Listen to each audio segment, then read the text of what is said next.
It was so easy to think of Verizon Wireless for this award. They have been a true corporate partner in philanthropy and supporting the Cocoon. The Cocoon is an agency that provides services for survivors of domestic and sexual violence. Our primary service location is Wood County. Verizon Wireless has a corporate mission that prioritizes addressing issues related to domestic violence, and on a national level they do so much. The scope of what they do is so aligned with our mission and vision. The Verizon Wireless employees have volunteered countless hours to support the Cocoon. So one of my favorite stories is about some of the ways that children of Verizon Wireless employees have helped Cocoon families. It's a terribly traumatic time to have to flee domestic violence, be in a shelter, deal with all that's going on, and do that during the holidays. And so Verizon employees have done these collections of gifts, and they not only collect generic gifts, but they've collected gifts that were on wish lists for specific families. And the employees haven't only gotten support by putting boxes for collections in their stores, but they're generating another generation of philanthropists. They're generating that kind of understanding of giving, understanding the needs of the people that we serve. And to hear those personal stories has been really powerful. The person that stands out the most is Travis Lattimore. Initially, he reached out to me because the store in Bowling Green was expanding, and they wanted to give a check to the Cocoon at their grand opening as an effort to align with their mission and making a difference in the community. And I met Travis, and he just had so much energy. He has really engaged the team members to participate in the two biggest events were It's on Us and Walk a Mile in Her Shoes. Both of those events, they were the largest group to show up. They generated the most money for the event through their families and friends and through the matching funds with the Verizon Wireless Foundation. I think that philanthropy is always about relationships, and it's always about what has meaning for people. And you can tell by talking to so many of the team members that there's a reason that this personally makes a difference for them. They're working for a corporation that it has meaning and value and priority for them. And so at the corporate level, they're prioritizing domestic violence in a way that encourages employees to participate and to do something different. And for a corporate sponsor to take on the intersection of issues that are really challenging in our country right now, like racism and social issues and issues of need around serving people and preventing domestic violence, taking bold steps to look at all of those issues together and boldly say, these issues matter to us, that's a kind of leadership that to me is unique. It's not just about the money, it's about the relationships and the investment in what matters to people and making a difference. That's an amazing contribution to our community. There's not another group that's ever given to us that has energized us as much as Verizon Wireless. It's electric. They energize us. I think we energize them with our mission. They energize the community to get engaged, and in that way they make a huge difference.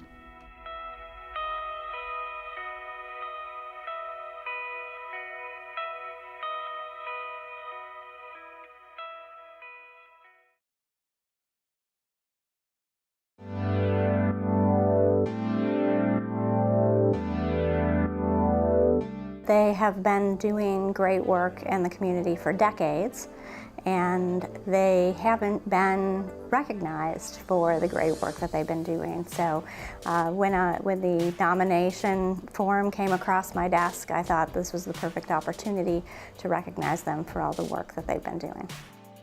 The Toledo Community Foundation is absolutely the place to go for people that want to fulfill their philanthropic dreams. So anybody that has money that they want to give to the community, the Toledo Community Foundation is a way to make that giving very purposeful and impactful. One of the things that they are instrumental doing is helping mass organizations help organizations come together for collective impact. And so they have led the charge whenever there's an issue that's hurting our community to make sure that they try to meet that need as best they can, whether that's working around initiatives with low birth weight babies or trafficked individuals, and most recently an early Head Start grant for Toledo. So they're really focused on what does Toledo need, and how can we bring the right people together around the table to fill that need and make good things happen. On a personal note, the Toledo Community Foundation has been instrumental in helping Partners in Education start the After School Alliance. And the After School Alliance is an organization now which serves over 300 nonprofit organizations that do educational programming in Northwest Ohio. Our goal with those funds is to help provide consulting, professional development, and really raise the bar on the level of programming that's being provided to Toledo Public and other school systems in our area. And without those funds and without Toledo Community Foundation bringing that funding together, that would not be possible. Toledo is a place with a fairly good-sized population, but we don't have the philanthropic resources that some other cities of our size have. And so because of that, I think Toledo Community Foundation tries to fill that niche as best it can to make sure that there are monies available for the projects that need to happen to make Toledo the best possible place that it can be for us to live and work.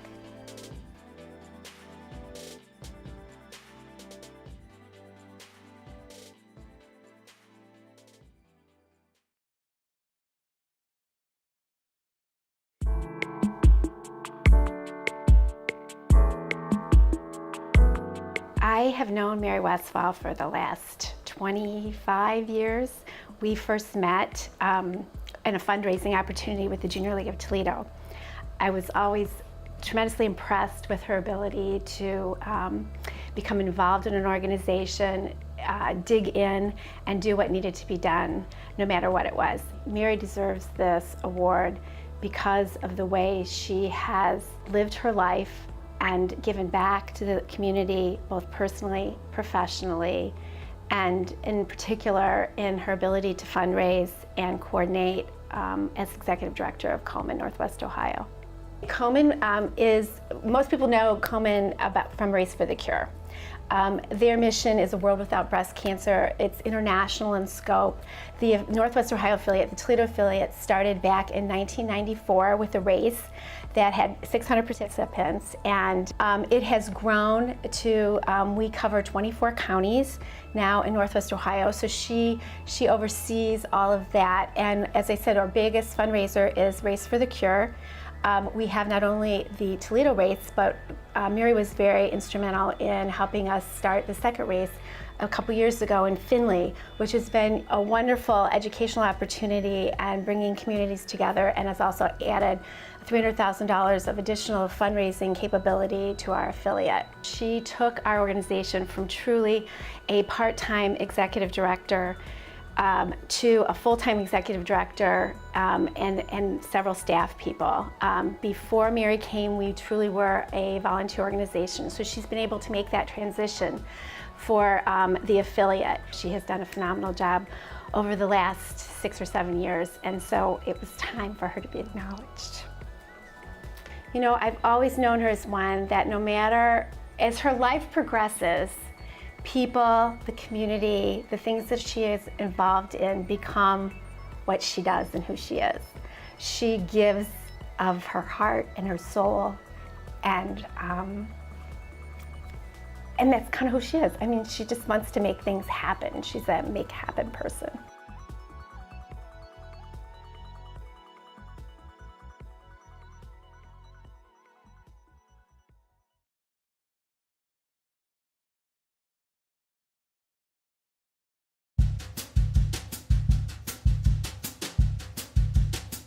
Lourdes University has a long-standing relationship with both Tony and Marjorie Rios, and more importantly with Trey.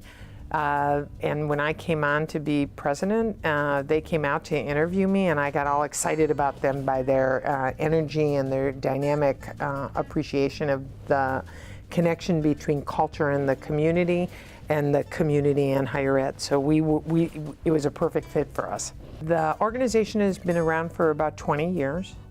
They are the single serving radio and TV outlet for our region, producing both Spanish-speaking and English-speaking broadcast.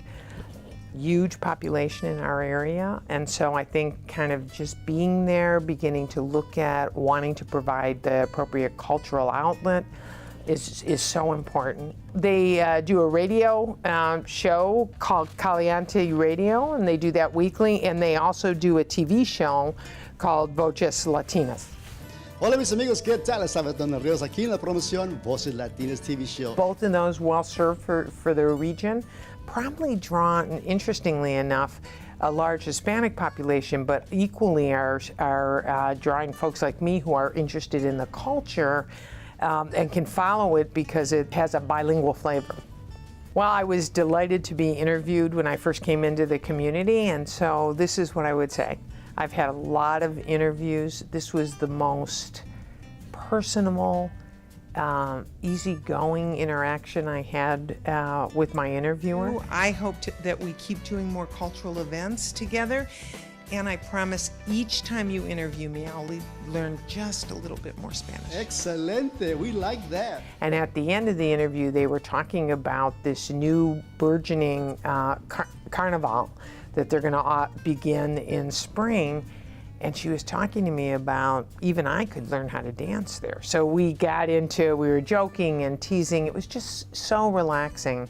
And I think the invitation to really understand culture and food and customs was put out in such a way that you wanted to go and hang out there. So even you would want to go hang out there and dance. And both Tony and Marjorie have an incredible reputation in the community. I think both locally, regionally, and probably nationally at this point in terms of their service and commitment to educating the broader public about Hispanic culture and just getting people out and known. They exude a warmth and energy about what they're doing that just captures you. And so you want to stay in conversation and you want to stay in the moment with them. And be involved in just about anything they might be doing. I'm just delighted that the university was able to nominate them and that they're being honored in this way. Makes us happy to be partners with them in the community.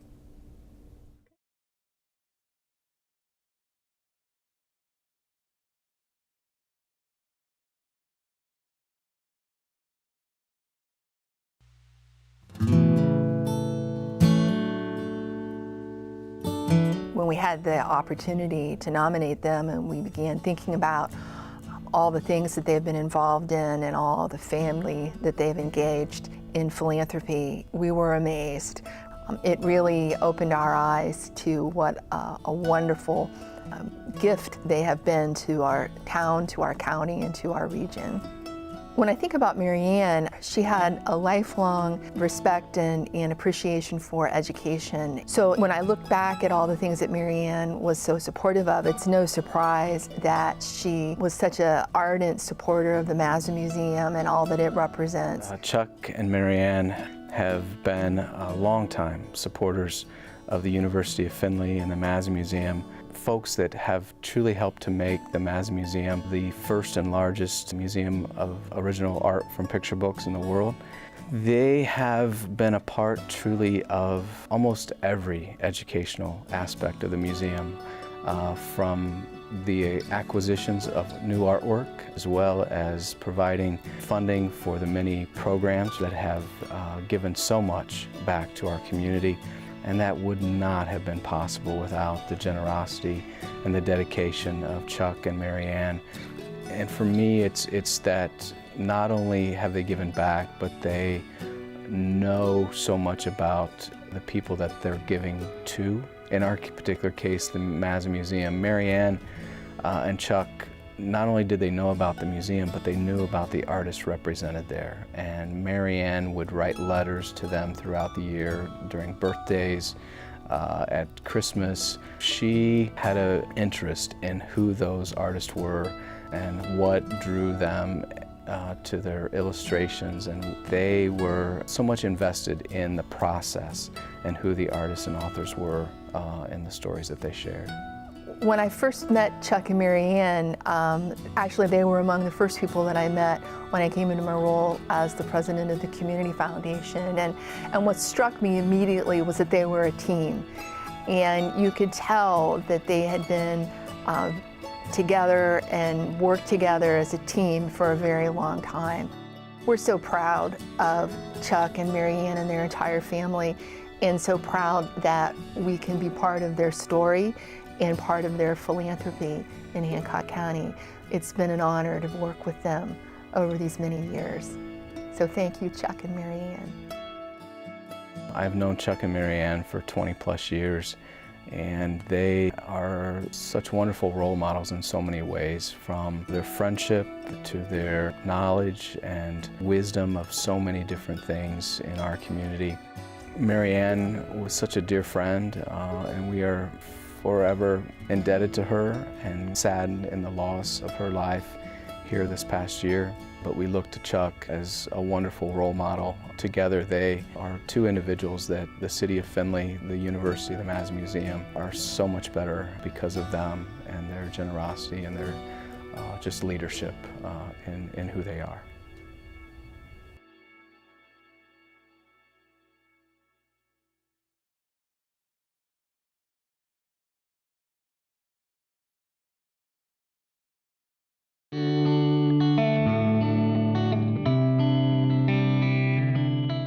I have known Mike and Michelle Osborne for a very long time. I have never met anyone like Mike and Michelle. They have such a compassionate spirit, and I think the word love and the word compassion describe them so perfectly. Together they are parents to 11 children, and so the modeling of love and compassion and doing for others that they are showing to their children is just such a tribute to who they are. I've known Mike and Michelle for a number of years. I've worked more closely with Mike over the last few years in a couple different ways. He and I have been on the committee of the National Day of Prayer community service in our community of Defiance for the last few years. But also in the last 2 years, we've worked together through the ProMedica Defiance Regional Hospital Foundation. He's been a foundation board member and now is the chairman of our foundation board. And I have the honor of being the executive director of that board. One of the things I love the most about Mike and Michelle is not only are they very philanthropic, in fact, Mike will say that giving is the most selfish thing that he gets to do, and it's an amazing philosophy that he has. But they also put their beliefs and their advocacy for helping others into action. They are very involved with Caitlin's Cottage, which is our respite care center that is on the campus of ProMedica Defiance Regional Hospital. They love to be very hands-on. Mike has been involved with the Cherry Street Mission over the years, very, very compassionate about their mission, and also he passes out recovery Bibles to individuals that are going through Alcoholics Anonymous.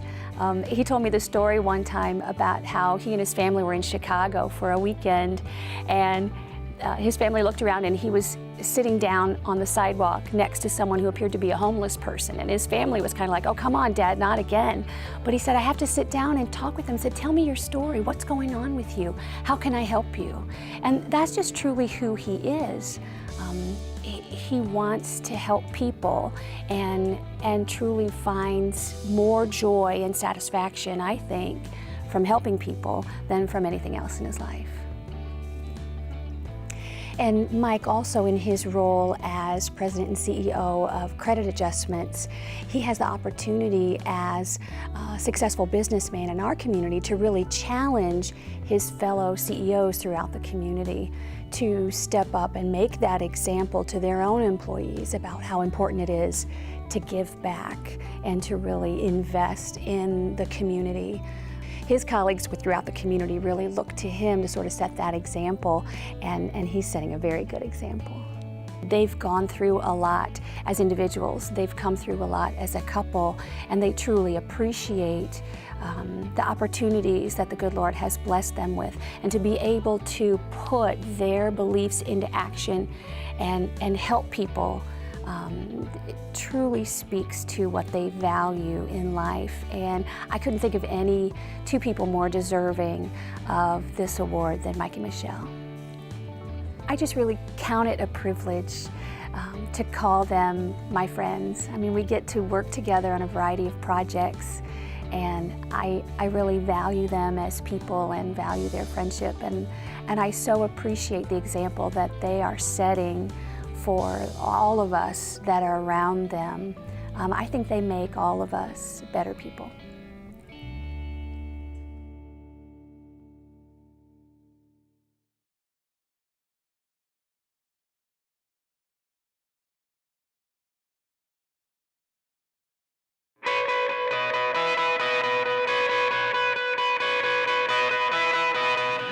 I nominated Hunter for this award because I believe that he's most deserving. He is a very determined individual. He's very dedicated to his brother and his family.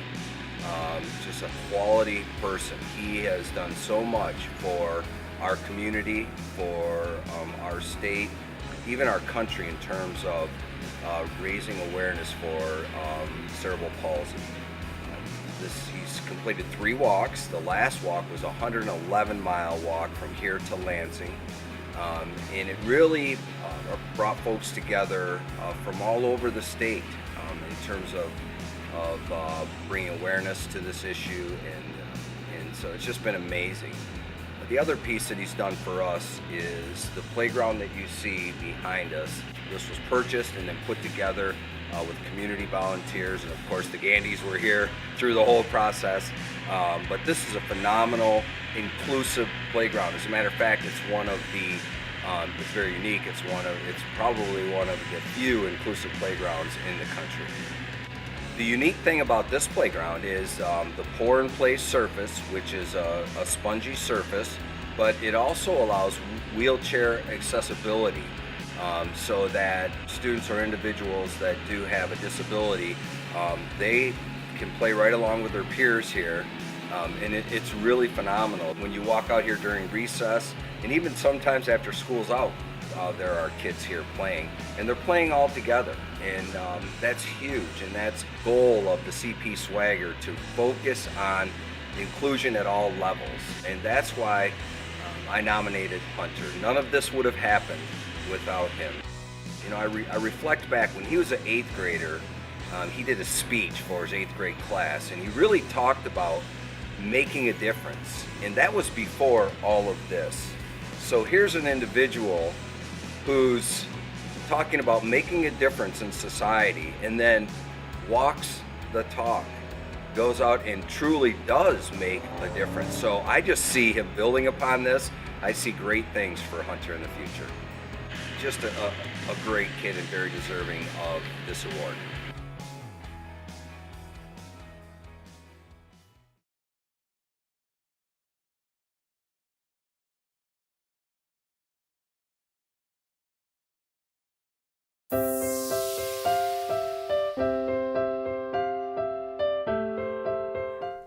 Our staff, when we discussed who we wanted to nominate, it was very quick discussion and unanimous. We all said Dallas Smith is our guy. Dallas Smith is an extraordinary young man. He really is amazing. At University of Findlay, our motto is that we teach students to live meaningful lives and productive careers, and Dallas is a picture-perfect example of both of those. He was a co-founder of a program called Oilers Serving Abroad that is a service and study abroad program And he has gone 8 times and taken others with him to the Dominican Republic to help build latrines, to construct a church, 8 times. You know, that's pretty amazing. And he really gives you great faith in what the next generation is all about. So we are so pleased that he is making such a strong difference in people's lives already. Dallas is a leader. He's just been involved in so many things, but just does it in an unassuming way and brings others along with him, no matter what the audience is.